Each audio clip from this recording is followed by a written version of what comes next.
আসসালামু আলাইকুম। আমার নাম সুমাইয়া। আমি তখন ক্লাস 3-তে পড়ি। আমি তখন গ্রামে থাকতাম। আমার মা আর বাবা জব করত। আমি আমার বোন বেশিরভাগ সময় বাসায় একা থাকতাম। তো একদিন আমার বোন বাসায় ছিল না, আমি একা ছিলাম। আমি তখন ফোন দেখছিলাম। হঠাৎ করে রান্নাঘর থেকে কিছু পড়ার আওয়াজ আসলো। আমি দৌড়ে রান্নাঘরের কাছে গেলাম। দেখলাম রান্নাঘরে কেউ নেই।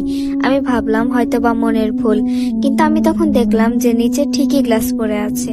তখন আমি একটু ভয় পেলাম, কিন্তু আমি পাত্তা না দিয়ে আবার আমার রুমে চলে আসলাম। কিছুক্ষণ পরে আবারও কিছু পড়ার শব্দ আসলো, কিন্তু এবার রান্নাঘর থেকে না, এবার আসলো আমাদের টিভি রুম থেকে। তারপর আমি আবার আমার মনের ভুল ভেবে রুমে চলে গেলাম। তারপরে আমার বোন আসলো। রাতের বেলা আমার মা বাবা আসলো। আমরা সবাই খাবার দাবার খেয়ে যার যার রুমে চলে গেলাম। তো হঠাৎ কানে ভেসে আসলো কে যেন আমাকে আমার নাম ধরে ডাকছে। আমি প্রথমে ভাবলাম আমার মনের ভুল, কিন্তু একইভাবে আবারও আমাকে ডাকলো। আমি একটু ভয় পেলাম। তারপর আমি আর পাত্তা দিলাম না। তারপর আমি ঘুমিয়ে পড়ি। রাত 2টার দিকে আমার ঘুম ভাঙে। আমি দেখি আমি দরজার সামনে কে যেন দাঁড়িয়ে আছে। আমি একটু ভয় পাই। তারপর আমি চোখটা মুছি। তারপরে দেখি না, ওখানে কে যেন দাঁড়িয়ে আছে। আমি একটু ভয় পেলাম। আমি বললাম তুমি কে, কিন্তু কোনো সাড়া দিল না। তারপরে আমি আবারও এটাকে মনের ভুল ভেবে ইগনোর করে ঘুমাতে চলে গেলাম। সকালবেলা ঘুম থেকে উঠে দেখি বাসায় কেউ নেই।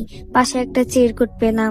দেখলাম ওইখানে লেখা আমরা সবাই একটু বাহিরে গেছি কাজে, তুই বাসায় থাক, আমাদের আসতে দেরি হবে। তারপর আমি ফ্রেশ হয়ে খাবার রুমে গিয়ে খাবার দাবার খেয়ে রুমে আসলাম। রুমে এসে চুপচাপ ফোন দেখছিলাম।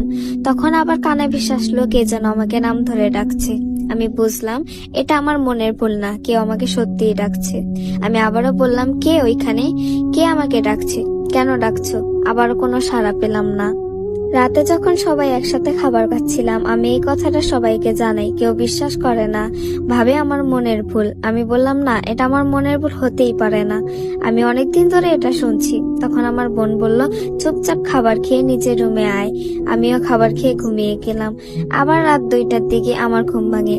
আবারও সেই একই ডাক, সুমাইয়া। দেখলি আবার একই দরজার সামনে সেই ছায়াটা দাঁড়িয়ে আছে, কিন্তু এবার তাকে বোঝা যাচ্ছে একটু একটু। তারপরও চেহারা নেই, তার হাত পাও দেখা যাচ্ছে না ঠিক মতো। তারপরে আমি আবার বললাম কেউ এখানে?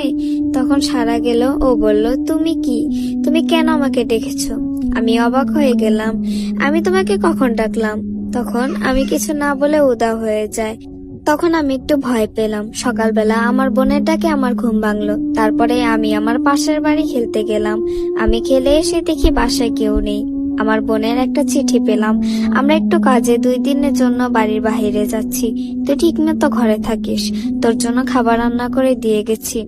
আমি পরে একটু খুশি হলাম, কারণ আমি বরাবর বাসায় একা থাকতে ভালোবাসি। তো দুপুরের দিকে হঠাৎ করে আমাকে সেই মানুষটা আবার ডাকে।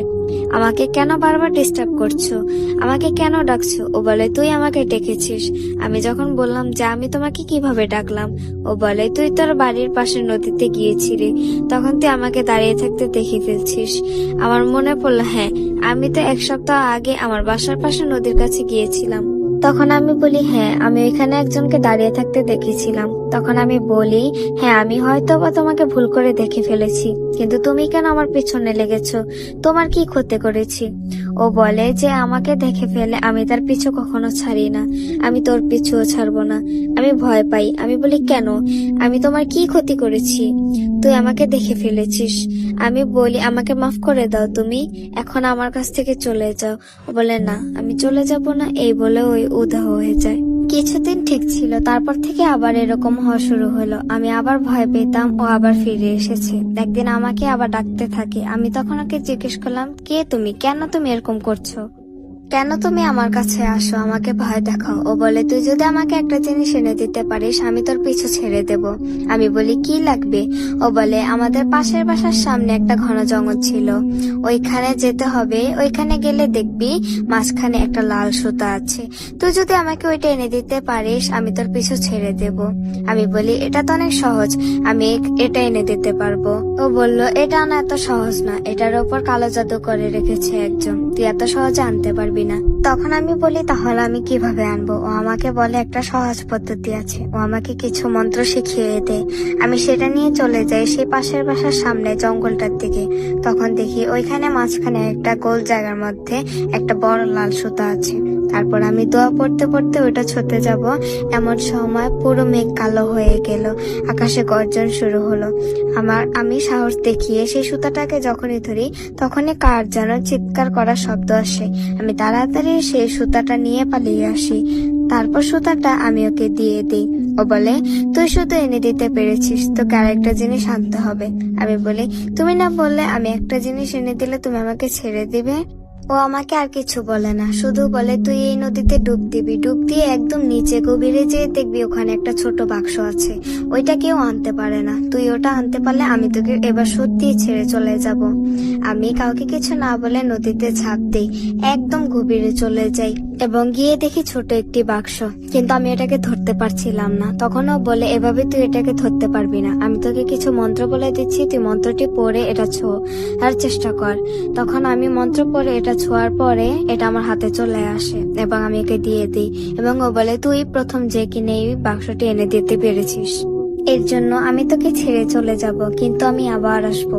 এটা বলেও চলে যায়। আমি একটু ভয় পাই, কারণ আমি ওর এত কিছু করে দিলাম, তারপরেও ও বললে ও আবার আসবে। আমি মনে মনে বলি, এত কাজ করে কি লাভ, ও তো আবার সেই আমার পিছুই লাগবে। এরপর থেকে ওকে আর আমার কাছে আসতে দেখা যায়নি।